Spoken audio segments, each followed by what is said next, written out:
Welcome to Emerson's physics.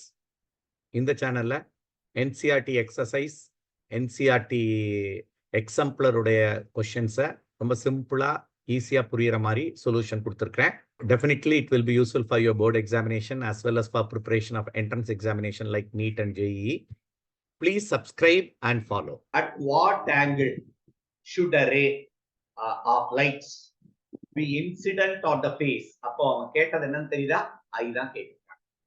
Calculate I. இதான் question. Of a prism of refracting angle angle of prism 60 degree, so that it just suffers total internal reflection on the other face. அப்ப இந்த ray இந்த refract ஆயிடுச்சு. Follow பண்ண முடியுதா? நமக்கு தெரியும் எந்த ஆங்கிள் இன்சிடென்ட் ஆகுது, கிரிட்டிக்கல் ஆங்கிள். அதை சி வச்சுக்கோம். இது 60. இது நார்மல் தானே? இது நார்மல். இது சின்னா இந்த ஆங்கிள் 90 மைனஸ் சி போட்டுடலாமா? புரியுதா டயக்ராம்? 90 minus C. அதே போல இங்க வா, இது 90 மைனஸ் சி, இது 60. அப்போ இந்த ஆங்கிள் என்னவா? இதை எடுத்துக்க, இந்த லைன் இது பெர்பெண்டிகுலர், இது ஆங்கிள் ஆஃப் ரிஃப்ராக்ஷன். இப்ப 90 மைனஸ் ஆர் போட்டலாம் இந்த ஆங்கிள். கிளியர் ஆயிட்டியா? இப்போ சிய கண்டுபிடிச்சிருவோமா? எப்படி சார் கண்டுபிடிப்பீங்க? Refractive index of the material of the prism 1. Formula என்ன? sin c is equal to 1 by 1.524. நம்ம நார்மலா 1.5 வச்சுக்குவோம், 3/2 போட்டுட்டு போயிடுவோம். அப்படிதானே? அதான் மாத்தி வந்தா 2/3 வரும். இங்க 3/2 போடுவேன், 2/3 வந்துடும். சி கண்டுபிடிச்சிடலாம். ஆனா இதுல ரொம்ப அக்யூரேட்டா நம்ம போடுற வேல்யூவை C will be equal to sin inverse of இந்த வேல்யூ வந்து என்னடா வரும்? 1/1.5 approximate 0.66. இதுடைய வேல்யூ C will be around 41 degree வருது. மேத்தமெட்டிக்கலா நம்ம லாக் புக் வச்சு போட வேண்டிய சம் தான் இது. இது நீட்ல இந்த மாதிரி ஒரு வேகான் நம்பர் ரொம்ப கொடுக்க மாட்டாங்க. சரி, அடுத்து போலாம். 41 degree.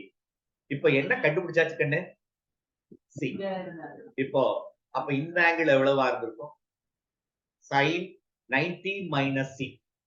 90 minus c, 90 minus 41 is அது போடலாம். இப்படி போட்டு வரலாமே. இந்த ஆங்கிள் எவ்வளவு? அதான் 180 ஆச்சு. டோட்டல் ஆங்கிள் ஆஃப் ட்ரையாங்கிள் 180 தானே? a equal to போடலாம், அப்படி போடலாம். அப்போ இது 30, இது 30ன்றலாம். இது r1 தெரியாதுல எனக்கு.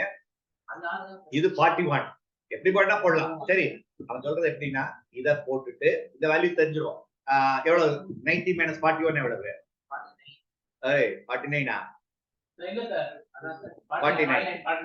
49. அப்ப இந்த ஆங்கிள் 49.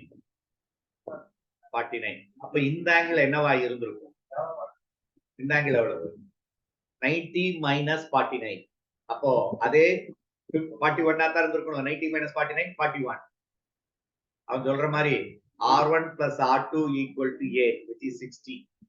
அப்போ R1 will be equal to 60 minus 41. என்னவா இருந்திருக்கும்? 19. இப்ப R1 90 டிகிரி கிடைச்சிச்சு. உனக்கு இந்த I தான் வேணும். refractive index is equal to sin I by sin R போட்டு முடிச்சிடலாமா? எப்படி வேணா போடலாம். நீ இந்த ஆங்கிள் வழியா வந்திருக்கலாம், இப்படி வரலாம். It's your convenient to solve. இந்த ஆங்கிள் இப்ப தெரிஞ்சுன்னா இந்த R வேல்யூ கண்டுபிடிச்சிடலாம். இந்த angle total angle of triangle 180 போட்டு, அப்ப refractive index is 1.524 equal to sin I by sin 90. இந்த வேல்யூ உனக்கு தெரியும், sin 90. sin 90 கண்டுபிடிக்கணும். லாக் புக் வச்சு தான் போட முடியும். அப்ராக்சிமேட்டா என்ன வரும்? sin 30 1/2 கண்ணு தெரிஞ்சுக்கோ. நான் சொல்றேன் கேளு. sin 15 என்னன்னா 0.25 ஞாபகம் வச்சுக்க. அதுல பாதி sin 15. அப்ப இது 0.25 விட அதிகம், 0.3 இருக்கலாம். சோ அது மாதிரி வச்சு நீ போட்டேன்னா ஆன்சர் 0.32 கண்டது sin 90. அப்போ sin I will be equal to 1.524 into 0.32.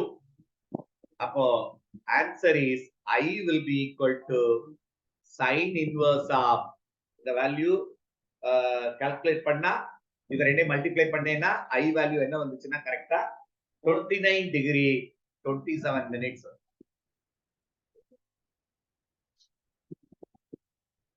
So 27 75. So actually நீட்டை பொறுத்தவரை இது மாதிரி நம்ம வேகா போட முடியாது, ஏன்னா வேல்யூ கொடுக்க முடியாது, இல்லாட்டி அவன் கொடுத்துருவான். ஸோ அது மாதிரி சம்ஸ் ஈஸியா சால்வ் பண்ற மாதிரி sin 30 45 ஆர் 60 அது மாதிரி தான் வரும்.